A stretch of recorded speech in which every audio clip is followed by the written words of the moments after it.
No hay ninguna duda que en la tradición de Israel el rol de los sacerdotes era un rol muy importante. Sabemos, por ejemplo, que a diferencia del resto del pueblo, que cada uno desde su tribu, cuando entraban a la tierra de Israel, heredaban tierras. En el caso de los sacerdotes, se dice de ellos que Elohim Unajalató, Dios mismo, era su propia heredad, y que vivían desparramados por el resto de las tribus de Israel, y que cada una de las tribus, a partir de las oblaciones y de los sacrificios, ellos se entregaban al Cohen y mantenían a la Kehuna, mantenían la división del culto, ¿no es cierto?, dentro de la organización del pueblo de Israel, a partir de aquellos que podía aportar el pueblo cuando hacía sus sacrificios a Dios y de mano de los sacerdotes. Los sacerdotes representaban dentro de la tribu de Leví un grupo selecto, más allá de que los levitas también colaboraban con ellos en el culto. Sin duda eran personas muy importantes y llevaban adelante un rol de gran liderazgo.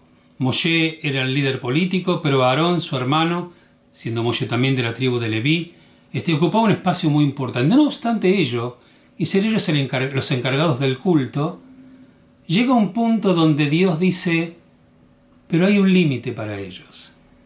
El límite es cuando el sacerdote va a impartir la bendición. Veamos a lo que me refiero.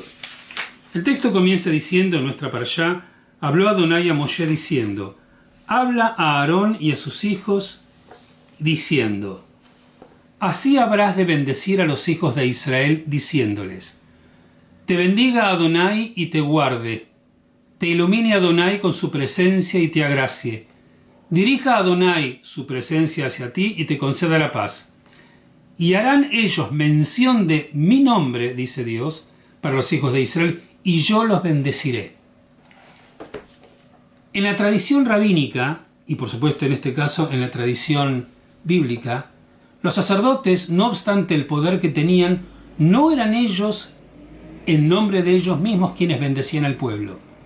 Ellos no le decían al pueblo, yo te bendigo. No podían decirle al pueblo, agracie tu rostro hacia mí, o yo mismo encontraré simpatía y te daré las bendiciones.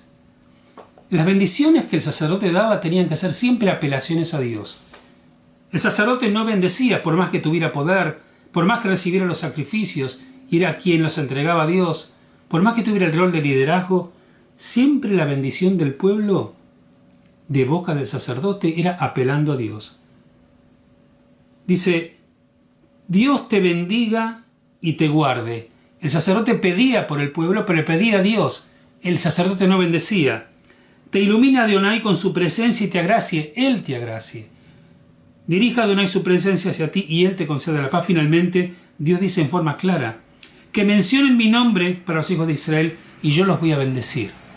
El amor de Dios con respecto a su pueblo exigía que Él mismo sea el proveedor de la bendición.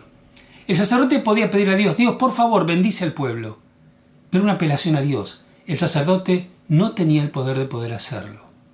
A mí me parece maravilloso eso, en el sentido de que, aun para aquellos que se erigen en sacerdotes, representantes del culto, responsables de lo que ocurra con la experiencia religiosa en el seno del pueblo, también tenían un límite. No era como en otros credos, no era como en religiones paganas, donde por ahí es el propio sacerdote el que tiene el poder y él, como si fuese un mago, como si tuviera poder para poder traer bendiciones al pueblo, se erigía a él en el que ordenaba y ordenaba que la naturaleza trajera bendición a quien la estaba necesitando. Acá en la tradición bíblica hebrea, Dios es el único que lo puede hacer. El sacerdote puede invocar, pero Dios es el que lo puede dar. De alguna manera, la relación entre el pueblo de Israel y Dios no tenía intermediarios. Sí, puede ser que el sacerdote era el que se ocupaba de los sacrificios, pero eran para Dios. Y Dios amaba a su pueblo y era Él el que los iba a bendecir, aunque fueran convocados por el sacerdote. A mí me parece que es maravilloso que en la organización que nosotros tengamos, cada uno sepa cuáles son los límites y hasta dónde puede llegar. Nadie es un Dios. Nadie se puede creer tan poderoso y tan grande como para poder creer que puede ocupar ese espacio. A veces nuestro éxito o la prosperidad que podamos tener en el rol o el crecimiento de aquello que nosotros hacemos o de lo que nos estamos ocupando nos vuelve engreídos y creedores que tenemos la fuerza para hacer todo aquello que querramos. Dios dice, sacerdote, sí. Con influencia, sí. Responsable del culto, sí. Pero hasta acá. Nosotros nos ocupamos de cosas en nuestras vidas. Y a veces tenemos influencias y a veces prosperamos mucho. Pero es importante que nosotros también colocamos nuestro límite. Siempre hay alguien a quien tenés que rendirles cuenta en la vida. Seas un hombre exitoso, un empresario, un funcionario, un sacerdote o un rabino.